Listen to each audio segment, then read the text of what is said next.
This is about drawing exercises to improve our skills in portrait drawings.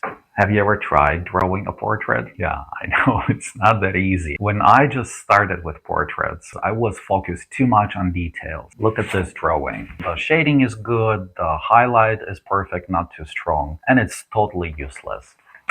When I was watching video tutorials on YouTube on how to draw portraits, most of them show you how to draw realistic eyes. And then you start thinking, okay, I have to learn it too. But that's exactly the problem. Now, we want to draw portraits, and if we know that our problem is the details, then how do we fix it? I am a figurative artist. My name is Dimitri Ross, and I live in Amsterdam. Now, let me tell you my secrets to portraits with likeness. And the secret is, spoiler, spoiler, when you draw a portrait, stop drawing a face. Turn off your brain. I know it sounds weird and a bit complicated, but when it comes to portraits, your brain, the brain in general, is a liar because it operates with symbols known to it and it uses terminology that was taught to it from the early stages of its development. It's all your parents' fault. No, I'm just kidding, of course. Because look, when I show you this, what is it? Your brain tells you it's a light bulb. It doesn't say it's a round object. Or what is it? Oh, it's an apple and it's red. How beautiful. Yeah, your brain doesn't tell you it's a sphere.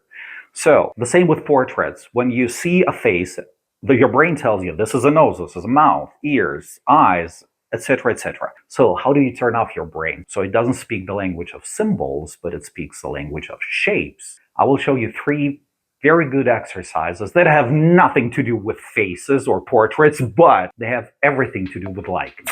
Let's put this beauty down and have our paper instead. So the first exercise is the negative space puzzle. Let's have something very simple.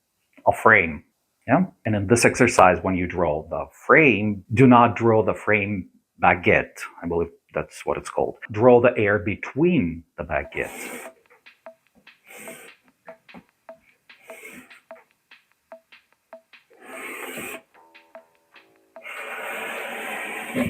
Oops.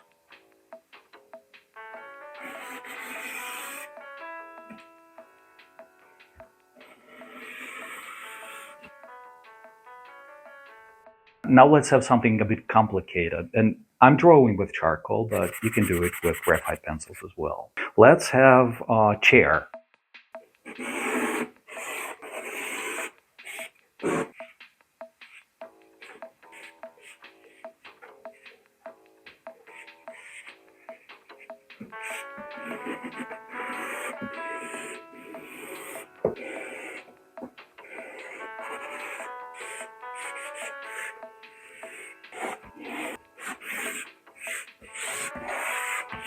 You see what I was doing? I was not drawing a frame or a chair. I was drawing the space in between, the nothing in between the chair legs or the frame baguette. And when you do this, not just once, but when you practice drawing the negative space, suddenly you will notice that your brain stops labeling things. And when you go to portraits, then your brain won't tell you this is an eye. Suddenly you'll notice that you're drawing not the eye, but the space between the eye and the nose, the negative space. Now, the next exercise, the envelope. You see, before you decorate the house, you have to build the house.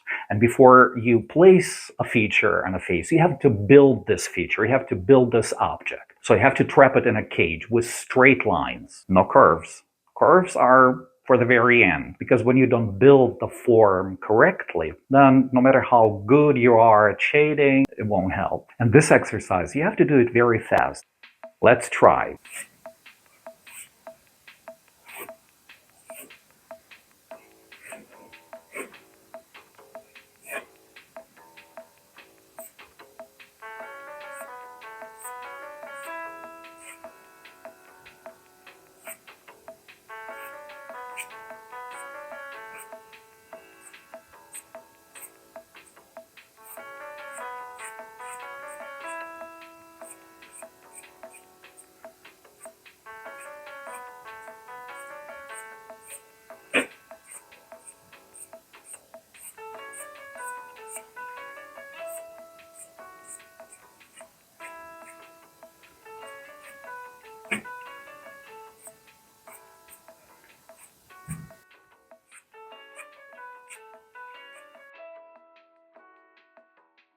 Okay, I thought I want to give you 3 exercises, but here's a bonus. The 4th exercise, very fun, the upside down drawing. If you're not drawing from life, the drawing from a reference photo, that's very good. Take your reference photo, turn it upside down, and draw what you see. It feels very strange at first, but that's good. Because this is exactly where your brain will stop using symbols and you will draw what you see, a strange object. You won't draw a chair, and this is exactly what we want.